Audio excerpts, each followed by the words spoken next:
Semangat pagi teman-teman sekalian. Kali ini saya ingin sharing tentang kompetensi teknis sarjana teknik pertambangan agar siap bekerja di dunia industri pertambangan khususnya batu bara. Ya, di sini saya akan bahas kompetensi teknis dan pemahaman K3L.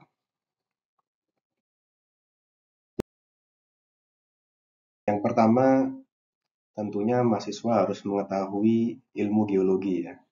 Kalau di kampus itu belajarnya geologi dasar, geologi struktur, eksplorasi, dan pemodelan sumber daya dan cadangan. Nah, yang dibutuhkan oleh perusahaan itu nantinya adalah seseorang yang menjadi CPI atau Competence Person. Ya, CPI yang tersertifikasi di bidang sumber daya dan cadangan batu bara. Mahasiswa diharapkan sudah memiliki ilmu pengetahuan terkait kode-kode seperti JORC, SNI, dan KCMI, dan lebih jauh untuk bisa menyusun technical report-nya. Yang kedua, tentang permodelan sumber daya dan cadangan. Ya, mahasiswa diharapkan sudah belajar menghitung reserve dan resource ya di kampus. Lalu terkait dengan konservasi sumber daya dan cadangan ya, ini mahasiswa juga sudah memiliki ilmu terkait konservasi, optimalisasi sumber daya alam ya sesuai dengan perundangan di Kepmen 1827 tahun 2018. Selanjutnya tentang perencanaan tambang. Ya, jadi mahasiswa pastinya sudah belajar ada perencanaan tambang jangka panjang, jangka menengah, dan jangka pendek. Nah, ini yang dibutuhkan perusahaan lebih ke penyusunan dokumen feasibility studi tambang. Ya. Mahasiswa diharapkan sudah memiliki ilmu untuk menyusun dokumen feasibility studi tambang. Ya. Minimal sudah pernah membaca. Kedua, kajian keekonomian kelayakan tambang. Ya, mahasiswa diharapkan memiliki ilmu dan cara mengevaluasi kelayakan tambang. Biasanya diajarkan di mata kuliah analisa investasi tambang ya. Itu nanti bisa mendukung penyusunan dokumen FS. Lalu yang ketiga, pit optimizer. Ya, ini untuk menentukan pit limit sesuai parameter ekonomis. Mahasiswa diharapkan memiliki ilmu pengetahuan dan sudah pernah mengerjakan proyek optimizer ya, menggunakan pit optimizer. Yang keempat, scheduling.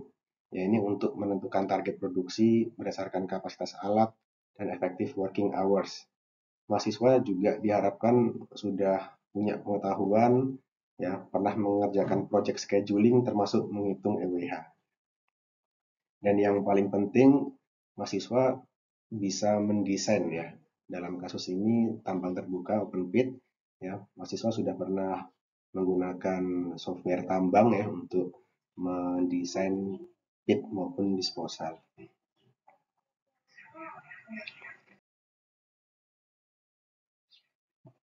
Nah, yang tidak kalah penting, mahasiswa juga harus mengerti kebijakan tambang ya. Khususnya nanti yang berkarir di mining owners ini cukup penting. Ya, di kebijakan tambang tentunya akan belajar perizinan tambang, perizinan lingkungan, dan perizinan penggunaan kawasan hutan. Nah, jadi yang dibutuhkan perusahaan itu mahasiswa sudah mengerti ya terkait izin-izin usaha, PKP 2B, IUP, IUPK, dan adanya izin untuk perpanjangan usaha pertambangan ya. Lalu di sana juga ada wilayah izin usaha pertambangan, wilayah penunjang, HGU ya, izin pemerintah daerah itu harus mengetahui. Lalu mahasiswa mengerti dokumen RKAB ya, rencana kerja anggaran biaya, dan kebijakan terbarunya untuk pengajuan izinnya saat ini sudah 3 tahunan ya. Nah, ini mahasiswa juga sudah harus mengerti.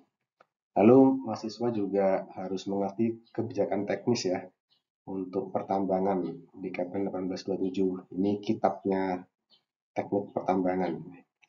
Lalu mahasiswa juga harus mengerti kebijakan royalti. Kalau di batubara ada royalti ya, dan terkait kebijakan DMO, Domestic Market Obligation.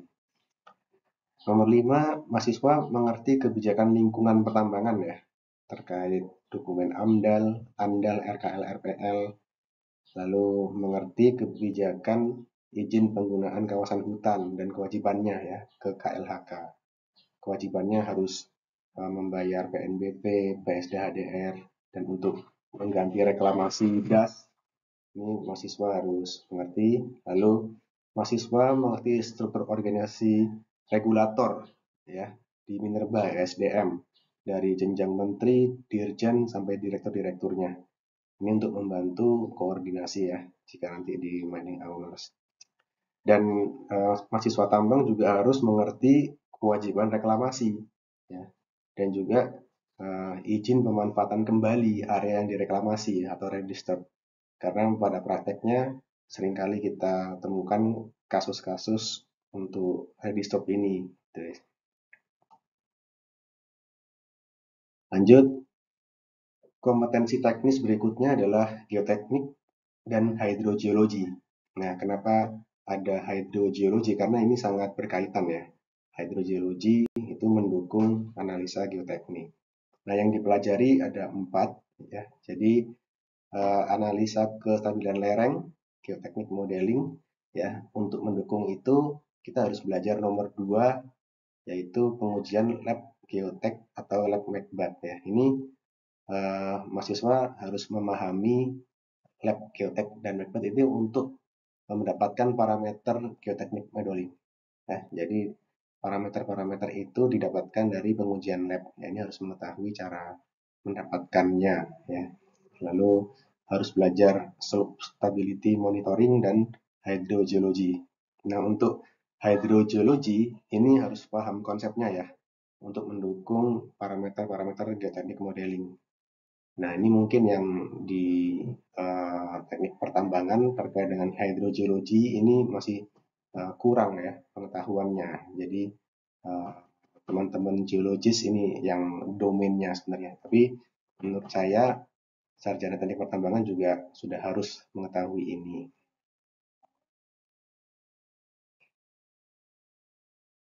Nah, yang teman-teman berkarir di mining contractors ya mungkin perlu mengetahui terkait dengan teknis operasi tambang lebih detail ya nantinya terkait dengan peralatan tambang, pemindahan tanah mekanis ya, main dewatering, fleet management system dan SOP wind pertambangan.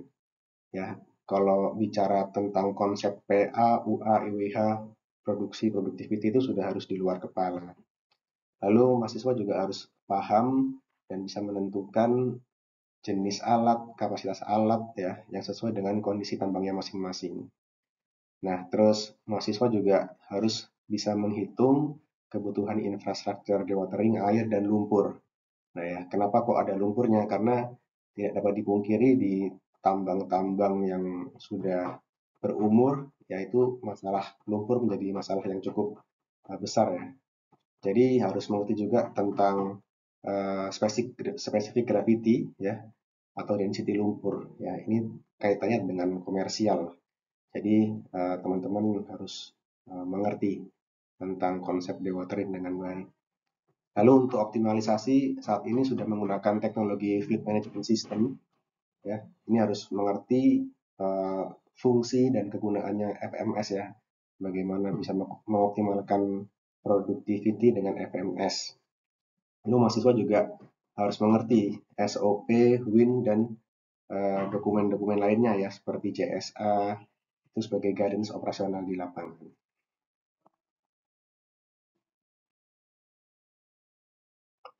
Nah, yang tidak kalah penting itu pemanfaatan teknologi informasi dan inovasi ya. Jadi mahasiswa pertambangan itu sudah harus mahir untuk menyusun dokumen ya dengan Microsoft Office, ya Word, PowerPoint, Excel dan Microsoft Office ya untuk koordinasi formal harian. Lalu mahasiswa juga harus mengerti software ya, software tambang kalau di batubara sedimen ya, Enscape, Minex, geoteknik itu slide dan sistem informasi geografis ya ArcGIS. Lalu juga harus menguasai drone ya saat ini paling tidak bisa menerbangkan drone, yaitu sangat penting. Jadi dari hasil data drone itu lebih mudah untuk mereview dan mengawasi proyek tambang. Lalu penerapan teknologi baru ya, teman-teman, seperti sensor, robotik, otomatisasi ya, cara menghitung volume dengan volume material dengan laser scanner, lalu dengan RFID. Nah, itu juga sudah diterapkan ya. Teknologi-teknologi di tambang itu juga harus mengetahui. Lalu teman-teman juga harus mengetahui tentang inovasi berkelanjutan ya, atau continuous improvement, mengerti konsep CI ya. Kita harus bisa mengukur untuk bisa berimprovement.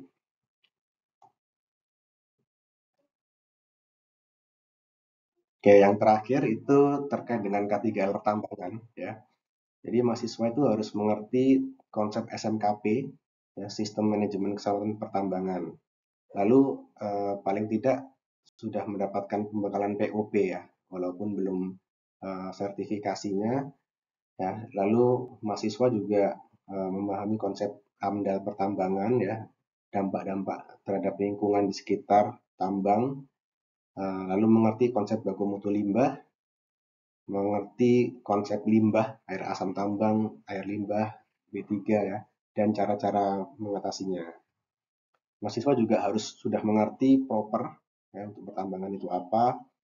Mahasiswa juga harus sudah bisa mengintegrasikan konsep perencanaan tambang dengan rencana reklamasi, dan juga mengerti konsep pertambangan jangka panjang dengan pasca tambang ya, karena perencanaan tambang jangka panjang ini sangat erat kaitannya dengan perencanaan pasca tambang.